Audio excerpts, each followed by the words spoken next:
राष्ट्रीय मुस्लिम मोर्चा नई दिल्ली। मैं आपको आमंत्रित करता हूं, आप अपनी बात रखें। माननीय चांद मोहम्मद जी।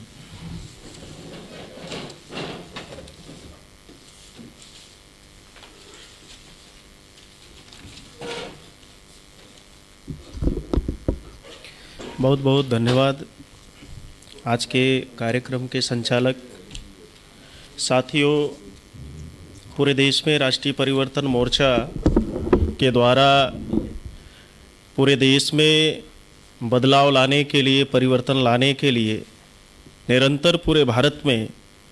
प्रयत्न किया जा रहा है। भारत के बहुसंख्य या मेजॉरिटी में ओबीसी, एससी, एसटी माइनॉरिटी की एक बड़ी आबादी है। उस आबादी में सामाजिक बदलाव और परिवर्तन के साथ साथ समाज में एक संगठित शक्ति का निर्माण करने के लिए पूरे देश में जिस तरह से दुश्मनों ने एक संगठित शक्ति निर्माण करने के लिए और उस संगठित शक्ति से हमारे संवैधानिक अधिकारों को ख़त्म करने के लिए भारत में दो घटक बनाए, एनडीए और यूपीए। और एनडीए और यूपीए नाम के घटक बनाकर उन्होंने हमारे संवैधानिक अधिकारों को ही सिर्फ नहीं ख़त्म किया, बल्कि बड़े पैमाने पर उन्होंने एससी, एसटी, ओबीसी माइनॉरिटीज़ के लोगों पर अन्याय, अत्याचार, जुल्म और सितम करने का काम किया। साथियों, पूरे देश में राष्ट्रीय परिवर्तन मोर्चा के द्वारा भारत में जो संघर्ष किया जा रहा है, भारत में जो लड़ाई लड़ी जा रही है, उस लड़ाई को भारत के बहुसंख्य लोगों को, इस देश के मूल निवासियों को समझना और जानना बेहद ज़रूरी है। भारत में जो लड़ाई है साथियों, वो दो नस्लों के बीच में है। और दो नस्लों के बीच में जो लड़ाई है, एक नस्ल आज भारत में शासक वर्ग है जो चंद मुट्ठी भर यहूदी नस्ल के यूरेशियन लोग हैं जो पूरे मुल्क के निज़ाम पर काबिज हैं, और दूसरी तरफ इस देश में शोषित, वंचित, पीड़ित, मजलूम बहुसंख्य ओबीसी, एससी, एसटी माइनॉरिटी के लोग हैं। और 21 मई 2001 को टाइम्स ऑफ इंडिया में और उसमें छपे उस एडिशन के अंक में ये बातें पूरी तरह से साबित की कि भारत में कौन देशी है और कौन विदेशी है। इस बुनियाद पर भारत में कहा जाए जो लड़ाई है वो दो नस्लों के बीच में है। एक तरफ यूरेशियन यहूदी नस्ल के लोग हैं और दूसरी तरफ इस देश के बहुसंख्य ओबीसी, एससी, एसटी माइनॉरिटी के लोग हैं। दूसरी बात साथियों, इस देश में, इस मुल्क में जो दूसरी लड़ाई है वो दो विचारधारा के बीच की लड़ाई है। और भारत में राष्ट्रीय परिवर्तन मोर्चा के द्वारा भारत में बड़े पैमाने पे एससी, एसटी, ओबीसी माइनॉरिटीज़ के सामाजिक संगठन और राजनीतिक संगठन एक प्लेटफॉर्म पे आकर भारत में जो आरएसएस जैसे नफरतवादी संगठनों के द्वारा पिछले 96 सालों में मुसलसल तौर पे एक कोशिश की गई, एक मेहनत की गई, और उनकी इस कोशिश और मेहनत का ये नतीजा निकला कि भारत की एक बड़ी आबादी हम मुसलमानों की है जो अमन, चैन और इत्तेहाद की बात करें तो इसके अलावा भारत में एक बड़ी आबादी जो हम मुसलमानों की है वो ईमान को मानती है, इत्तेहाद को मानती है, मसावात को मानती है, मोहब्बत को मानती है, इखलाक को मानती है। लेकिन राष्ट्रीय स्तर पे लगातार आरएसएस के लोगों ने जिस नफरतवादी विचारधारा का उन्होंने प्रचार प्रसार किया और उस विचारधारा के प्रचार प्रसार और फैलाव का आज व्यापक स्तर पे भारत में रिजल्ट देखने को मिला, नतीजा देखने को मिला। और उस विचारधारा की या जहरीली विचारधारा का असर इतने बड़े पैमाने पे देखने को मिला।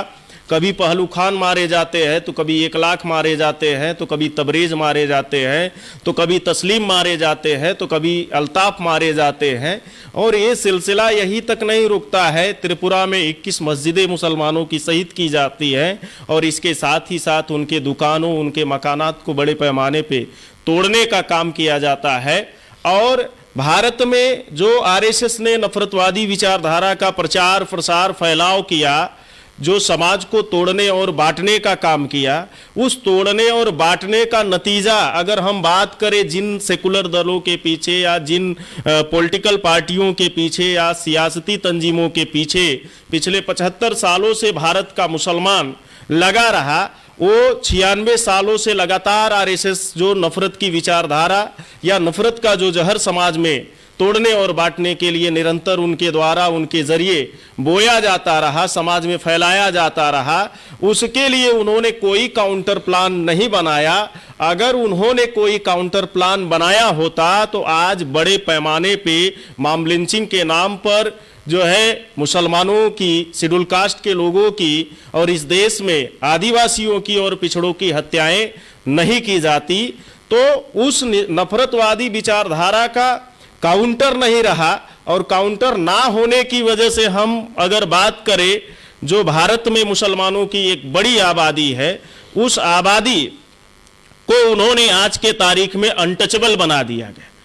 और ये मुसलमानों को भी गौर करने की जरूरत है कि पिछले 75 साल पहले, 1947 के पहले जो हम मुसलमानों की क़यादत करने वाले लोग थे, रहनुमाई करने वाले लोग थे, सरपरस्ती करने वाले लोग थे, हम ये कह सकते हैं कि आज के मुसलमानों के मुकाबले वो 33 गुना ज़्यादा पढ़े लिखे और समझदार थे। दूसरी चीज़, उनके अंदर एक बहुत बड़ी जो समझदारी थी, वो तालीम की वजह से एक बहुत बड़ी जो समझदारी थी वो यह थी कि वो उनके अंदर दोस्त और दुश्मन की समझ थी। और दोस्त और दुश्मन की समझ थी 1947 के पहले जो मुसलमानों की क़यादत करने वाले लोग थे, रहनुमाई करने वाले लोग थे, अगर उनके अंदर ये समझ नहीं होती, ये समझदारी और बेदारी नहीं होती, तो राष्ट्रपिता ज्योतिराव फूले ने जब 1848 में उन्होंने पहला पाठशाला खोला इस देश के शिक्षा से वंचित, तालीम से वंचित मूल निवासियों को तालीम देने के लिए, तो उस वक्त महाराष्ट्र में कोई जगह और मकान देने के लिए तैयार नहीं हुआ।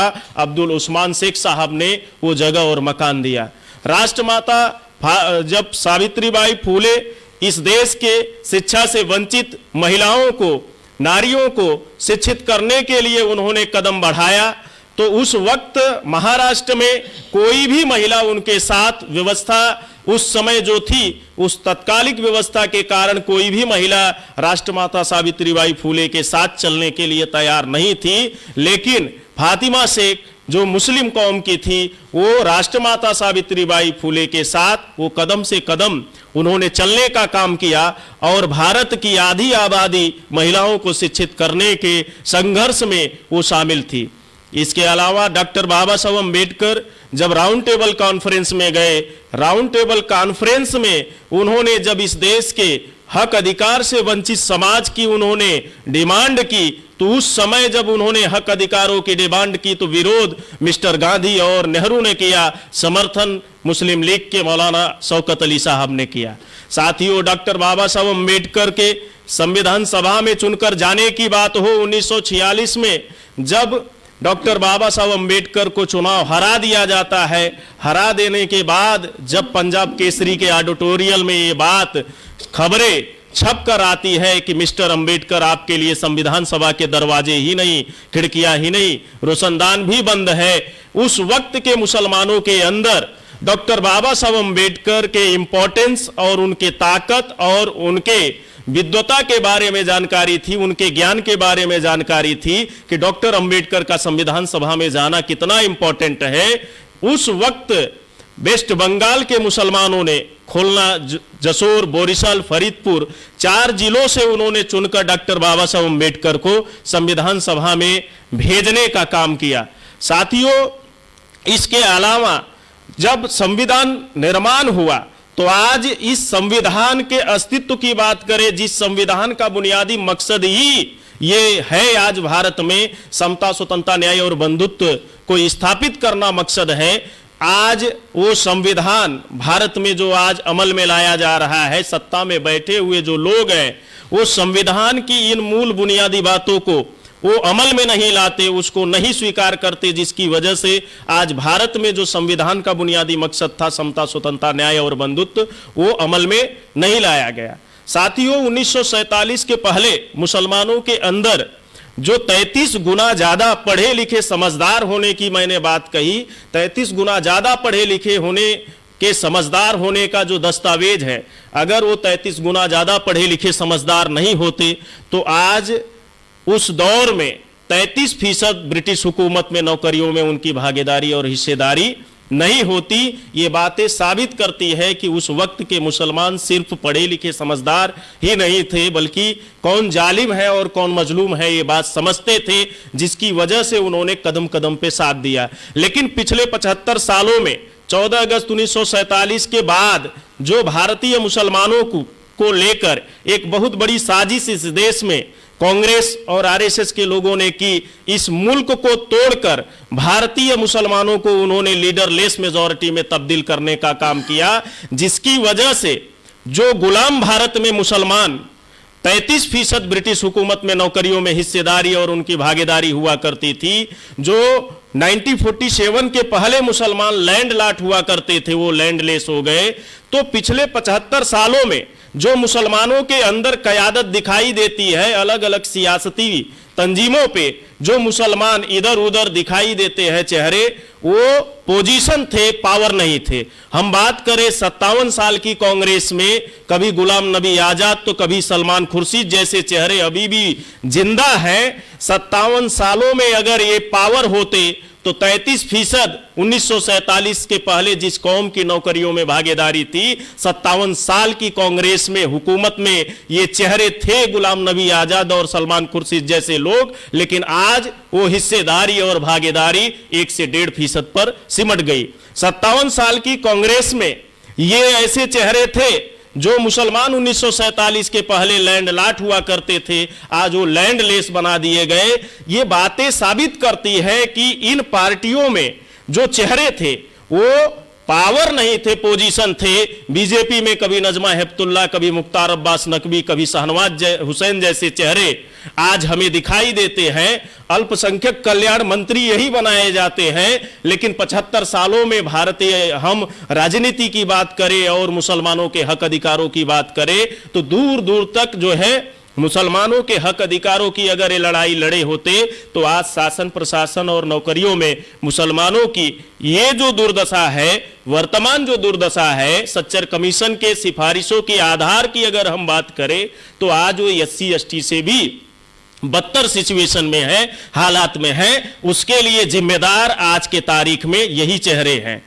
तीसरी बात, हम उत्तर प्रदेश में अगर बात करें तो 27 साल से उत्तर प्रदेश की राजनीति में मुसलमान जिन सियासती पार्टियों के पीछे खड़ा रहा, 27 सालों में ये 4 बार इनको मुख्यमंत्री बनने का अगर अवसर मिला तो 20% मुसलमानों की वजह से इनको आज सत्ता में 27 साल का सुख भोगने का अवसर मिला। और जब भी चुनाव आते हैं मुसलमानों को ये सच्चर कमीशन, कभी 16% रिजर्वेशन, कभी भागीदारी की बात करते हैं, कभी इन पर हो रहे अन्याय अत्याचार को समाप्त करने की बात करते हैं। लेकिन 27 साल किसी भी कौम की तरक्की के लिए कम दिन नहीं होता। अगर ये ईमानदार होते जो 27 साल हुकूमत में रहे सपा और बसपा के लोग, तो मुसलमानों को आज उत्तर प्रदेश के शासन प्रशासन में, एडमिनिस्ट्रेशन में अगर हम बात करें तो आज हर चौथा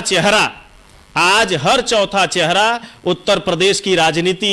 शासन प्रशासन में भागीदारी का आज मुसलमान नहीं दिखाई देता। इन पार्टियों से मेरा सवाल है कि आज उत्तर प्रदेश में 27 सालों में ये हुकूमत में रहे और हुकूमत में रहने के बावजूद आज उत्तर प्रदेश जैसे राज्य में ये मुसलमानों के समाज का या इनके कौम का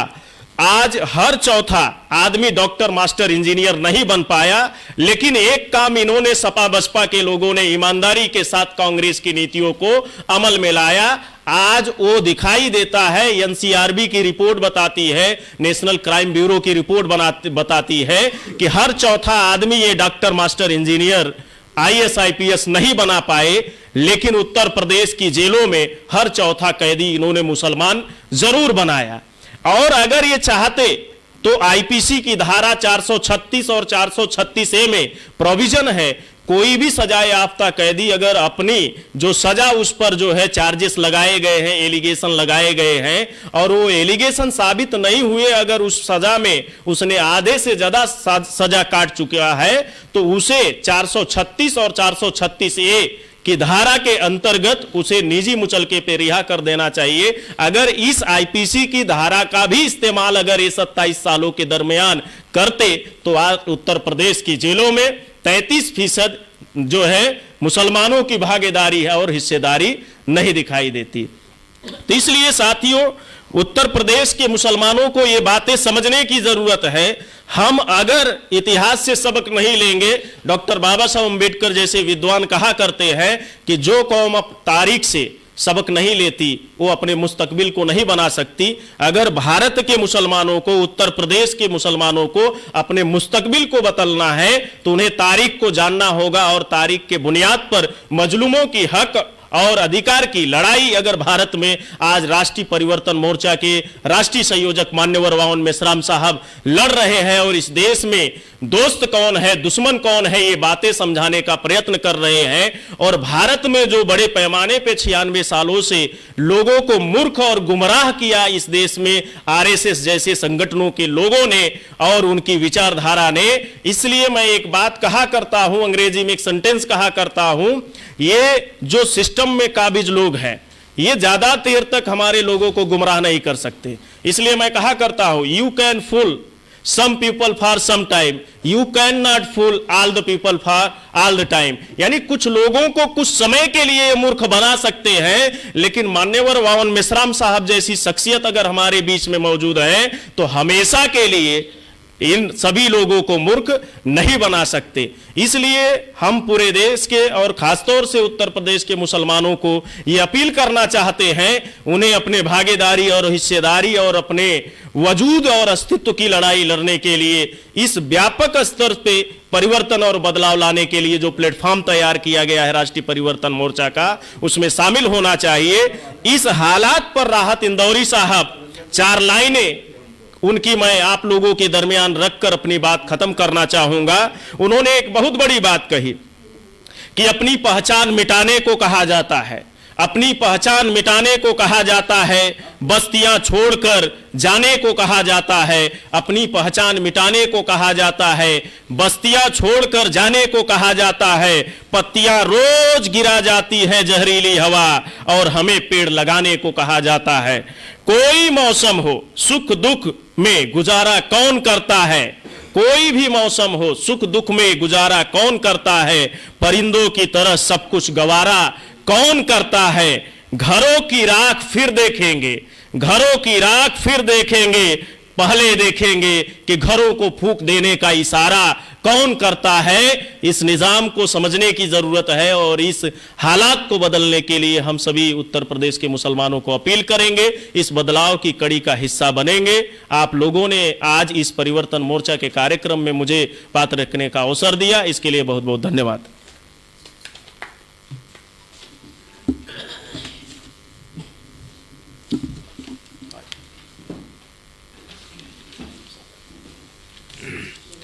धन्यवाद माननीय चांद मोहम्मद जी, आप अपनी बात रख रहे थे। साथियों, अगले वक्ता के तौर पे मैं बुलाना चाहूँगा आयुष्मती निशा मेश्राम मैडम, राष्ट्रीय महासचिव बहुजन मुक्ति पार्टी नई दिल्ली। आप अपनी बात रखें। आयुष्मती निशा मेश्राम मैडम।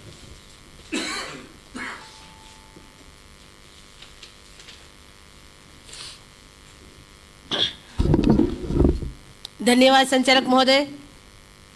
राष्ट्रीय परिवर्तन मोर्चा का भारत मुक्ति मोर्चा एवं बहुजन क्रांति मोर्चा के जिला स्तरीय महारैली आज सुल्तानपुर में वर्चुअल तरीके से होने जा रही है।